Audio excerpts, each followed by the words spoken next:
so silently, I will always think of thee. In my heart, Lord, ever so silently, I will always think of thee. When I'm working and within earned repose, let my victory or Lord defeat. In my heart, Lord, ever so silently, I will always think of thee. In my heart, Lord, ever so silently, I will always think of thee. Dear God, my God, I am thine for eternity. Dear Lord, my God, I am thine eternally. Dear God, my God, I am thine for eternity.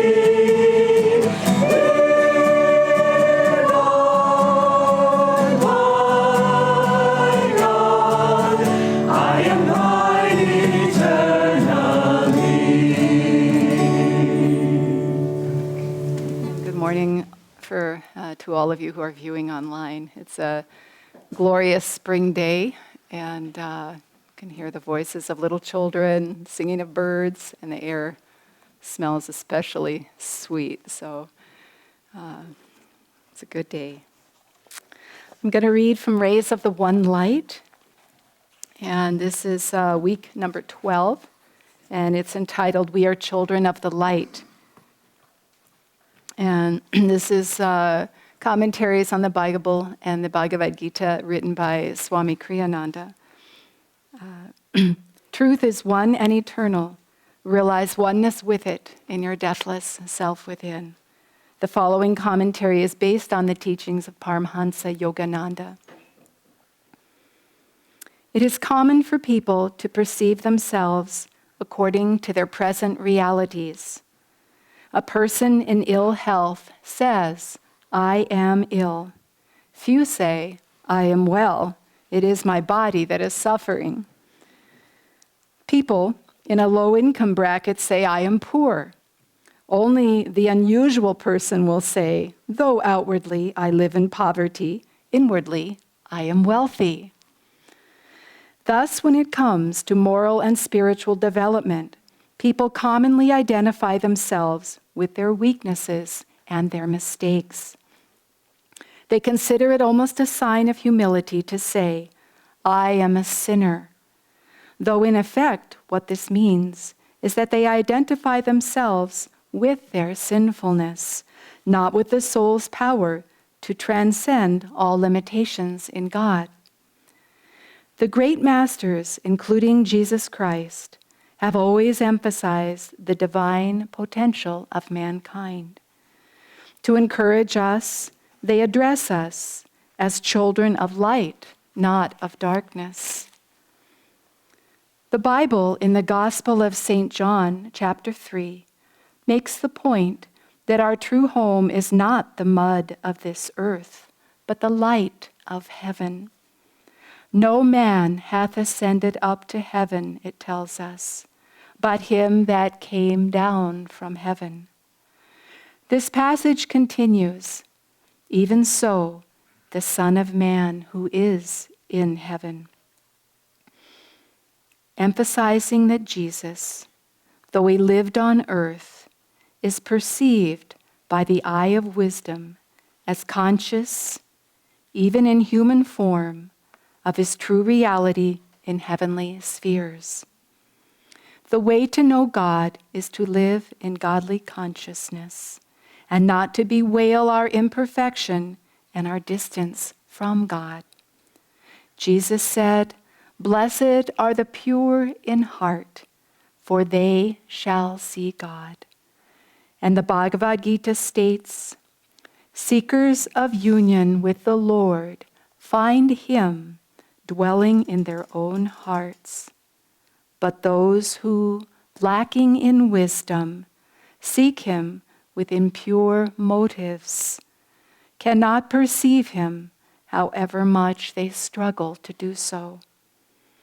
If you want to know God, Paramhansa Yogananda said, live in the thought that you have him already. Thus, through Holy Scripture, God has spoken to mankind. Om,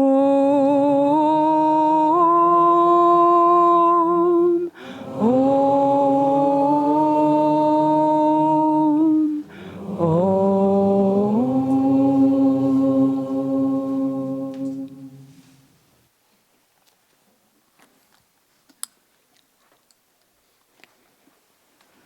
Thank you, Prashant.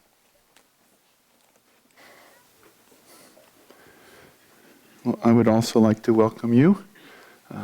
My name is Nayaswami Ananda. This is my wife, Nayaswami Maria. And I would like to read a passage from Whispers from Eternity. Paramahansa Yogananda wrote, "This is, we demand of thee as thy children. Thou art our Father. We are made in thine image. We are thy children. We neither ask nor pray as beggars, but demand of thee, as thy children, the gifts of wisdom, salvation, health, happiness, and eternal joy. Whether naughty or good, we are still thy children, all of us. Help us to perceive and understand inwardly thy will for us.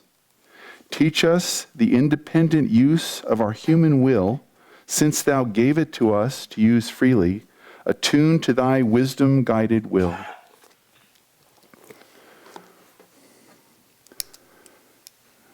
This topic, we are children of light, is central to the spiritual path.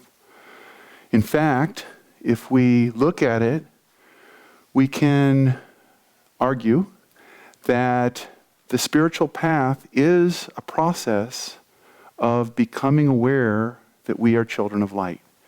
And that all spiritual practice is meant to bring that consciousness back to us. We have forgotten it. We have become entranced with the idea that we're not the perfect soul. We're not formless, nameless. You heard the chant. You did the chant. We're not unlimited. We're very limited. We are the body. We're a certain age, we're a certain race, we're a certain ethnicity, we have a certain income level, we have a certain profession, on and on and on.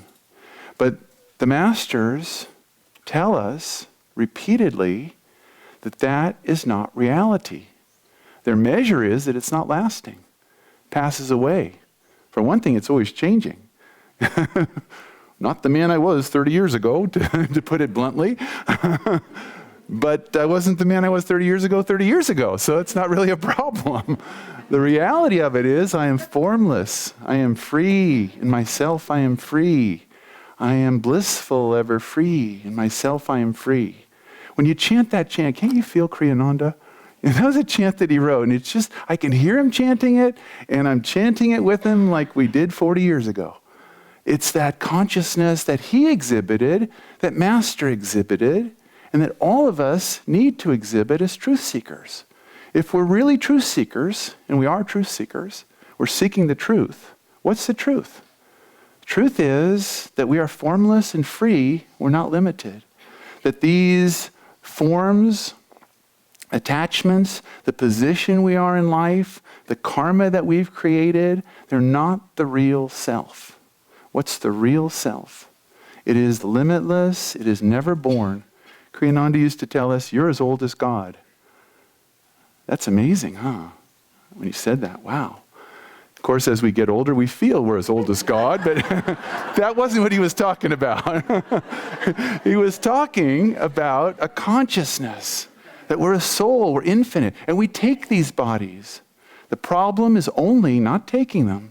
It's being attached to it and being entranced by it. You know, at Ananda, we have study groups each week. We have inner renewal every week. We have spiritual renewal every week. We have Sunday service every week. Why do we have to keep reminding ourselves that we're infinite? And the answer is that there is an evil player in this movie. It's called Maya. Maya wants you to attach. I am this body. I want you to feel this suffering. I want you to identify with this suffering. I don't want you to be free. And Maya is consciously after us all the time. So as a strategy against that, we remind ourselves every day through meditation, I am Om. I am light. This guided meditation that we did.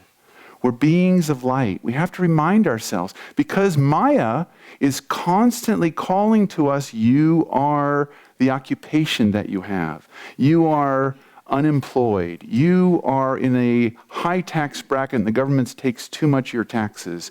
You are corporate, or the corporations are taking all your money away, or the corporations are taking over the world, or on and on.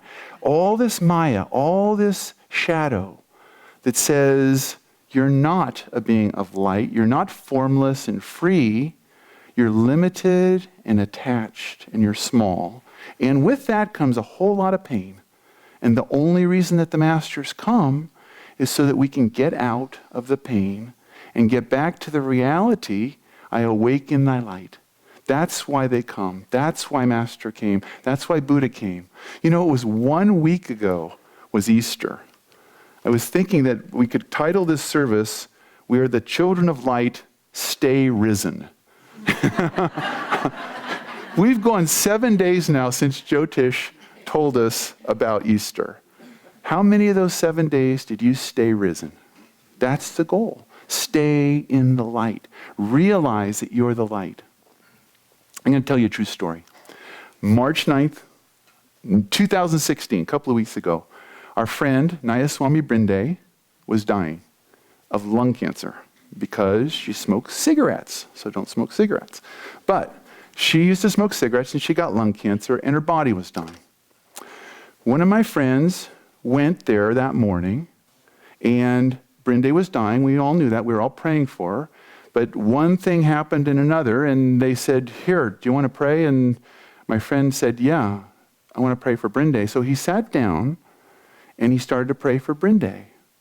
And he closed his eyes, and in about 3 to 5 minutes, he had a vision.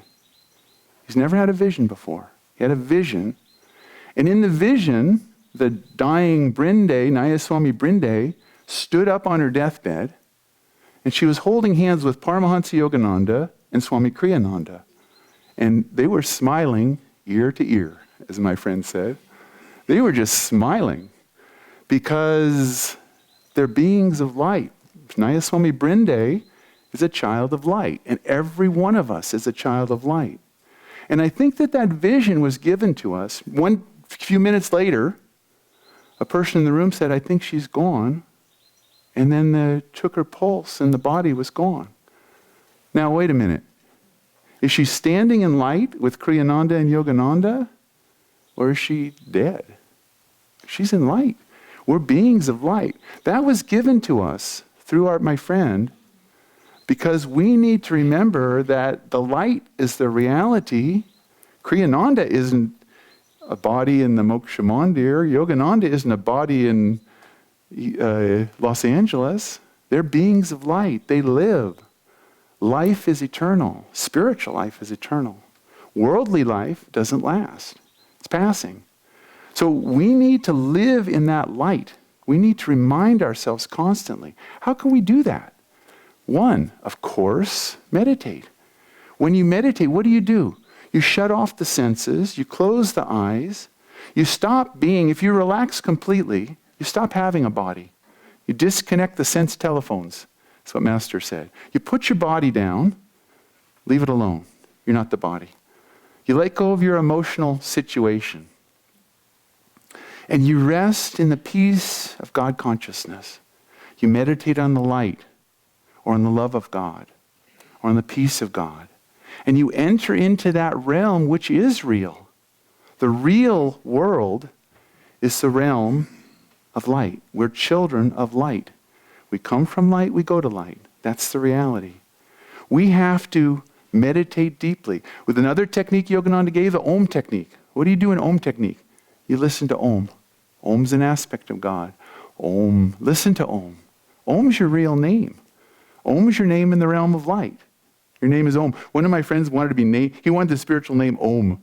Swami said, you can't be called Om. He said, that's everyone's name. You have to have a specific, you gave him a different name. But Om, listen to Om. And what does Om remind you of? Jesus died on Easter. 40 days he walked around on earth and appeared to different disciples. Then he ascended into heaven on Holy Thursday. And then what happened? On Sunday, Pentecost, I will send the Comforter, bringing all things to your memory. I will send you Om. Little tongues of light at the point above the head, okay? Om, Holy Spirit, Om. They heard that sound, bringing all things to your memory. I will send the Comforter, bringing all things to your memory. What do you want to remember? You're a being of light. This movie is nonsense. It's a movie, but you're not the part in this movie. But after we meditate, after we feel God, after we do energization, what do we do in energization? We say, I'm the energy, not the body. I send energy to the body. I send energy, I live by energy. Not by bread alone doth man live, but by every word that comes forth from the mouth of God. We hear the Om. In the medulla, the mouth of God, we take in energy. We're beings of energy. Energy is an aspect of God, and it's an aspect of you. Every one of us, every human being, not just the truth seekers, not just the members of this path or another path. We're beings of infinite light, always. We're full of energy and divine love and infinite peace and Ananda, joy, wisdom. We are that. We need to remind ourselves. So when we leave meditation, we have another assignment. And this is something we have to do. We have to be the children of light through the rest of the day. And we have written through our karma, our situation. Here we are. We're a school teacher. We're divorced. We have 3 kids. We have 2 kids in grammar school. We have just got fired. We are unemployed. That's our karma.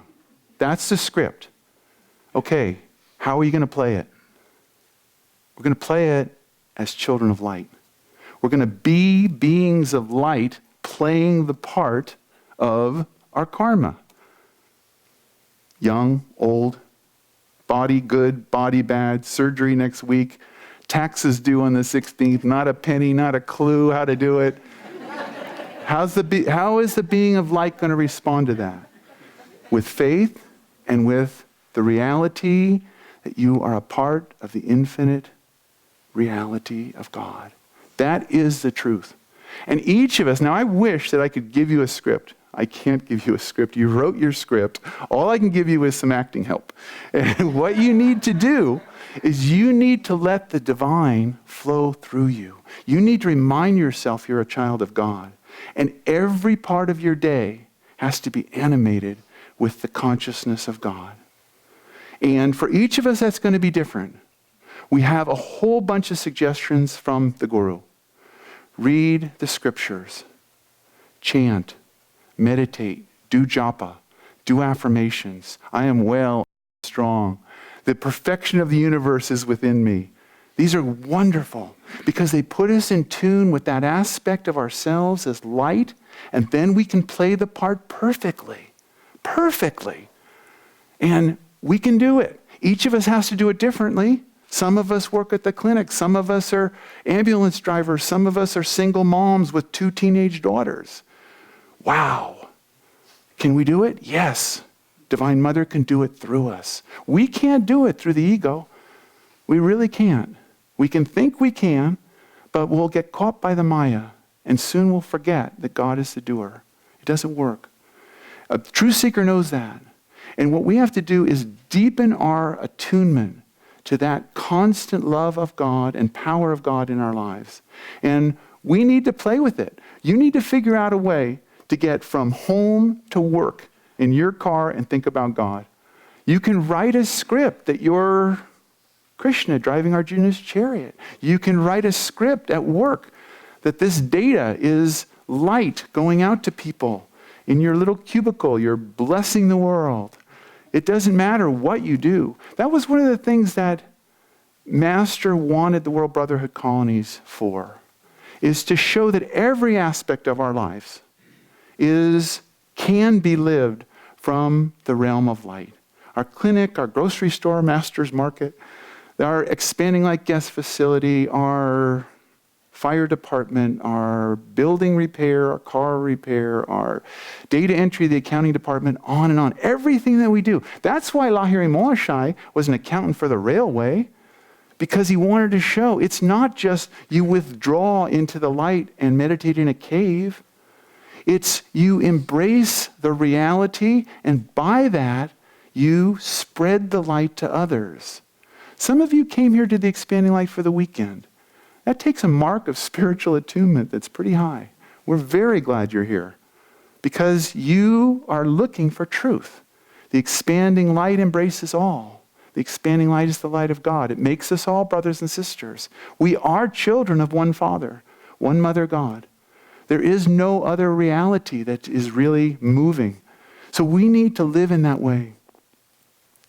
We look to our friend, Swami Kriyananda, as an example of living his life for God. From the time he was 22, he went to Yogananda and he started to live for God. Tune into the Guru, dispeller of darkness. Tune into that. And so he lived like that for his whole life. And we saw that, and he gave us Ananda. Thank God for that. He gave us music. He gave us the oratorio. Last Friday, we performed the oratorio. And the vibration of Kriyananda's consciousness came through the music. We could all feel it, just as we can feel it when we chant, when we read his books. He wrote books, hundreds of books. He wrote music. But we knew he was a child of light. We felt it from him. We lived with him. We worked with him. We went to the grocery store with him. We made meals. We went to movies. We did everything with the consciousness. We called it the Swami vibe. When Swami was somewhere, there was this Swami vibe, and there was residual Swami vibes. When Swami went to the next colony, there was residual Swami vibes in the dishes, and we'd all kind of fight for who gets to wash the dishes and who gets to eat the leftovers, and all this stuff, because it had Swami vibes in it. Well, Swami vibes are your vibes. It's that consciousness of light.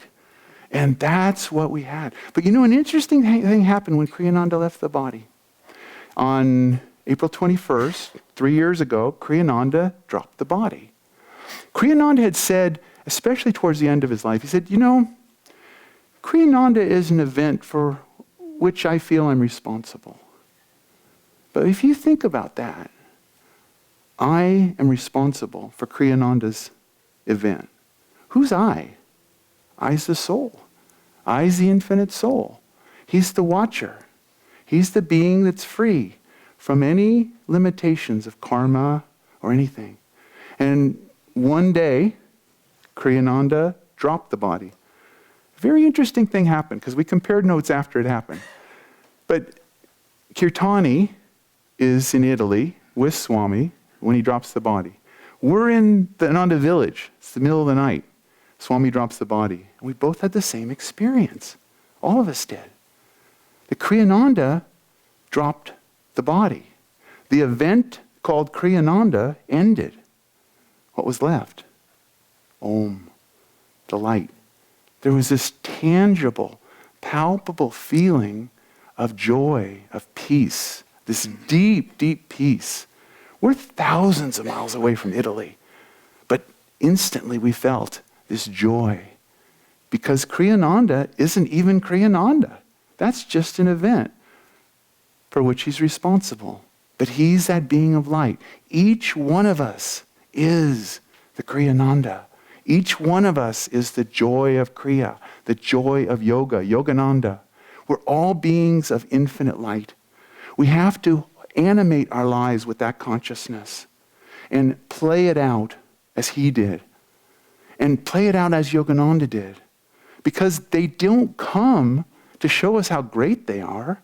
They come to show us how great we can be if we tune into that light, if we live in that light, if we meditate chant. Think of those kids that are your kids as your kids for Mother, Divine Mother. Live for them. Live in that light. And watch them grow in light. And watch the whole world fill with peace and harmony and joy, because you are attuned to that, because you're a part of that, and because everything else in your life is made up. It's part of the Maya. Even your karma, as real as it seems, isn't really real in the end. In the end, you're just the light of God. You're just the love of God. You're just the peace of God. Infinite peace, no limit. Live in God. I will quote Paramahansa Yogananda talking to Rajarsi Janakananda, a very brief quote. But this is how Yogananda said. He recommended, "Never have I realized more than now that the one purpose of all life is to seek God until one finds him. So all our powers must be used to find him, and then our God-intoxicated example will serve to redeem others. There's only one way to uplift people, and that's to meditate all the time and to be so saturated with God that whoever comes in contact will know and feel that divine presence. That is the best silent way of lecturing and converting people. Think God, enjoy God, live God, love God, dream God, do all things for God. Walk, talk, think, work, move, carry on business for God alone. Enjoy God and let others enjoy him through your living example. God can be given through words, a look, touch, writings, only by those who have touched God. God has created this nightmare of earthly existence, rather this scant dream of life mixed with nightmares, that someday we will be disgusted of it and try to wake up and enjoy his immortal joy." Om. Poor in spirit, for theirs is the kingdom of heaven.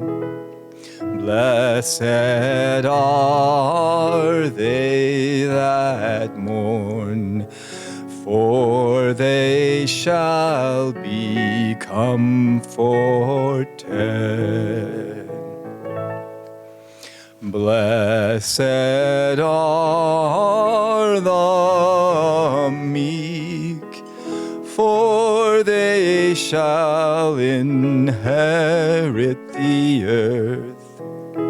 Blessed who thirst for righteousness, for they shall be satisfied. Blessed are the merciful, for they shall obtain mercy. Blessed are the pure in heart, for they shall see God. Blessed are the peacemakers, they shall be called the children of God. Blessed those reviled for righteousness' sake, for theirs is the kingdom of heaven.